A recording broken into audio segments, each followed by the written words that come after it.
itu mempersiapkan untuk penyambutan Ramadan itu luar biasa. Bagaimana penyambutannya?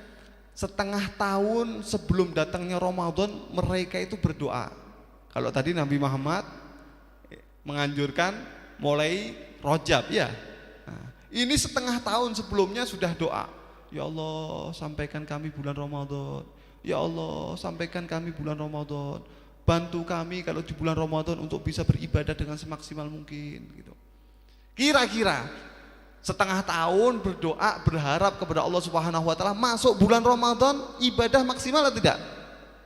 Pasti maksimal. Persiapannya lama, harapannya tinggi, mengharap kepada Allah Subhanahu wa taala. Kemudian setelah keluar dari bulan Ramadan mereka berdoa lagi. Ya Allah, amal-amal di bulan Ramadan kemarin terima ya Allah. Jadikan itu amal-amal yang diterima. Dan ya Allah, mudah-mudahan betul-betul amal-amal kita yang di bulan Ramadan tersebut membawa perubahan pada diri kita. Nah, selama berapa lama? Setengah tahun. Berarti setengah tahun untuk menyambut dan setengah tahun berdoa supaya amal-amal di bulan Ramadan diterima oleh Allah Subhanahu wa taala. Istimewa betul.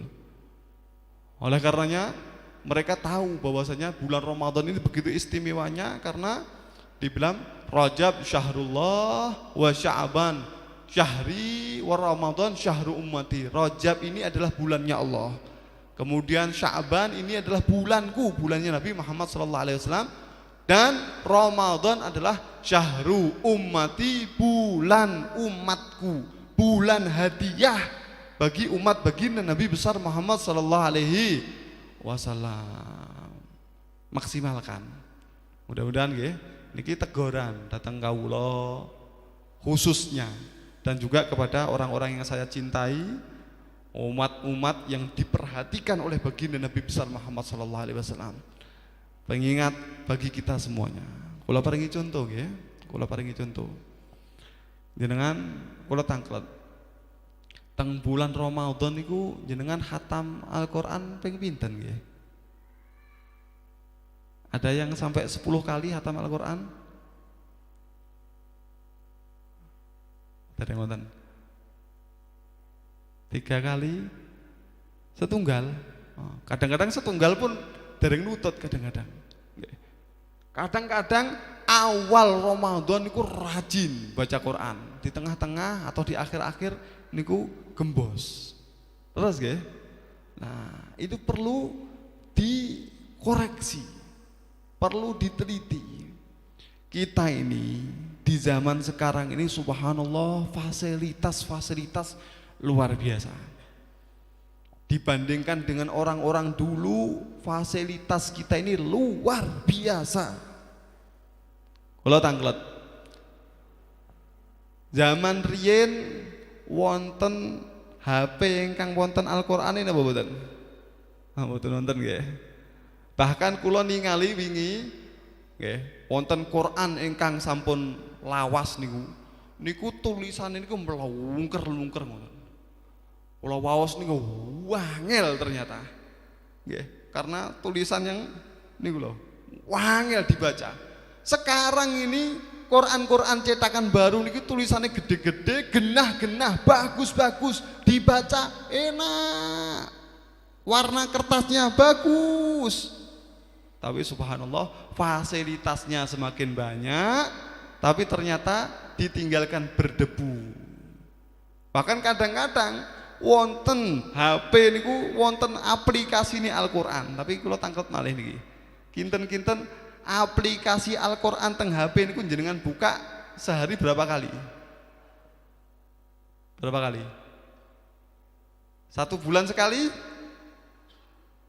Kadang-kadang mboten dibuka blas gitu. Kadang-kadang sampai lupa kita. Loh, nggih deh. Wonten teng HP kita ini ada Al-Qur'annya, lupa sampean. Padahal ada, subhanallah. Padahal kita mengaku bahwasanya kita ini sebagai umat baginda Nabi besar Muhammad SAW. Kita mengaku cinta kepada Nabi Muhammad SAW. Dan kita tahu bahwasanya Nabi Muhammad SAW adalah Rasul yang paling mulia.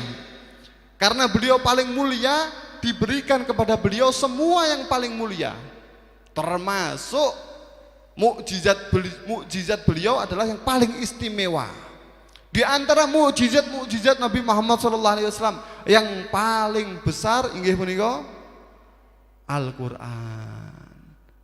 Mukjizat Nabi Muhammad yang paling besar adalah Al-Quran. Kalau mukjizat Nabi terdahulu, ketika nabinya wafat, nabinya meninggal dunia, maka mukjizatnya habis. Tongkatnya Nabi Musa, kemudian apa lagi?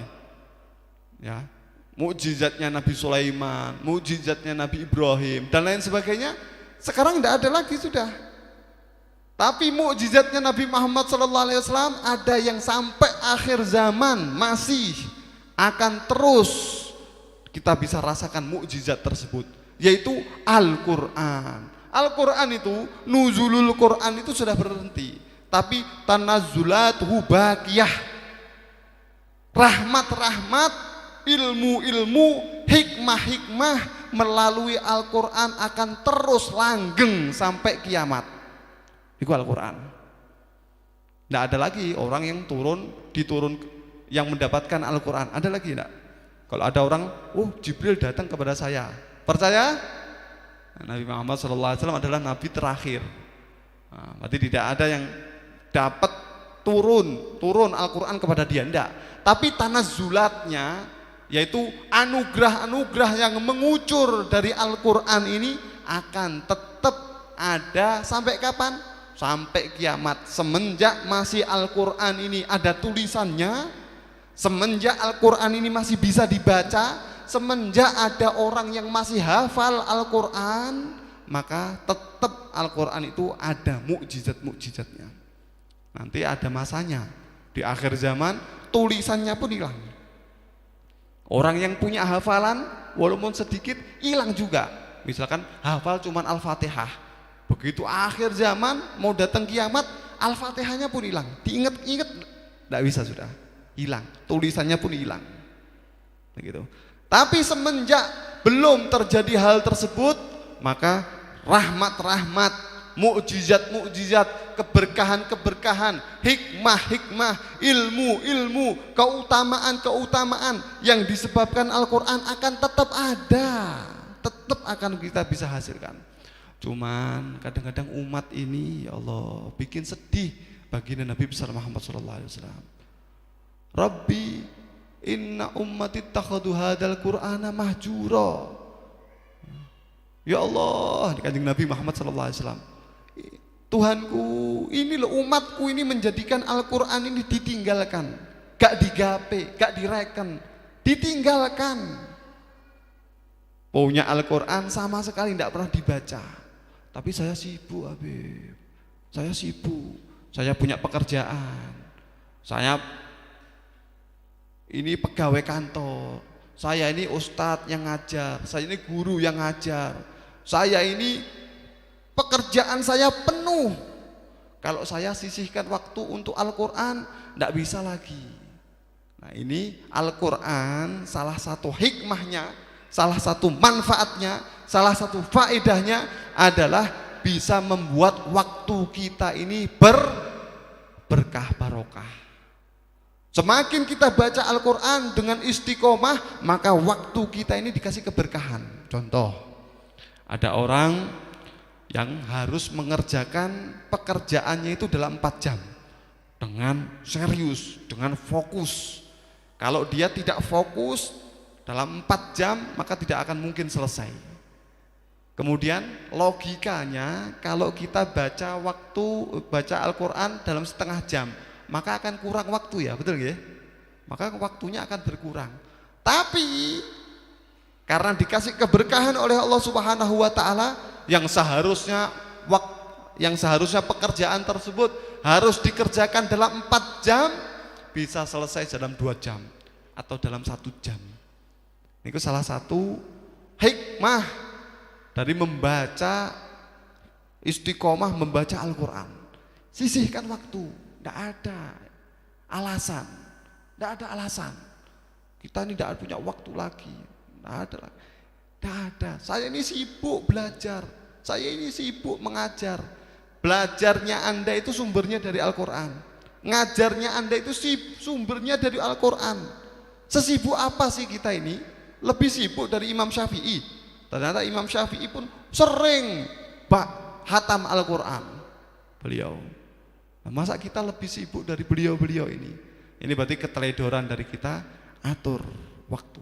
Kita ini punya fasilitas yang luar biasa. Salah satunya contoh ya. Salah satunya contoh. Berarti kemarin pernah kita galakkan karena kita punya banyak fasilitas. Fasilitas tersebut kita manfaatkan untuk kebaikan diri kita, untuk saling tolong menolong.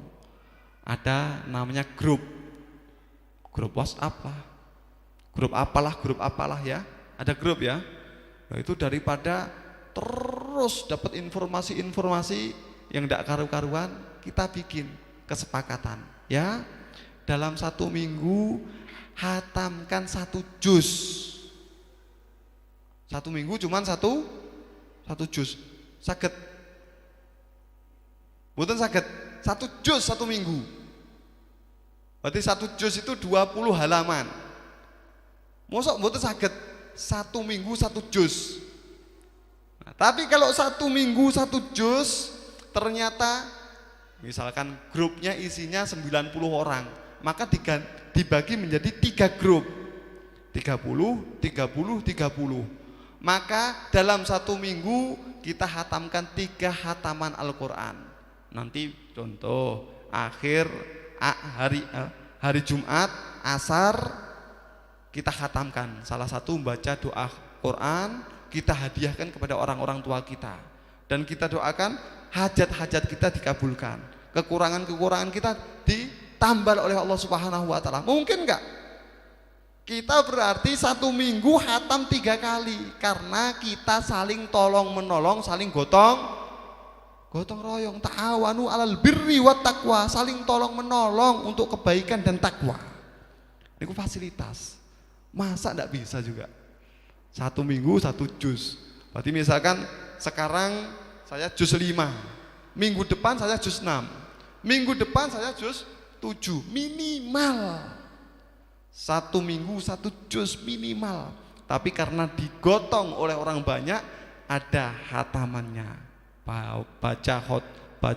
Baca doa khotam Quran, kita doa yang banyak ketika baca khotam Quran itu. Lewat apa? Lewat HP kita. Fasilitas dari Allah Subhanahu wa taala. Bisa jadi hujjah lana. Bisa jadi bukti yang memenangkan kepada kita, yang menolong kepada kita. Ya Allah, saya punya HP ini, punya perangkat ini, saya pakai untuk kebaikan ya Allah. Buktinya setiap minggu saya ajak teman-teman saya untuk hataman Quran. Dan setiap minggu ada 3 kali hataman, 4 kali hataman, 5 kali hataman. Walaupun satu minggu cuma 1 juz. Kalau memang sama sekali tidak mungkin, masa enggak bisa ya?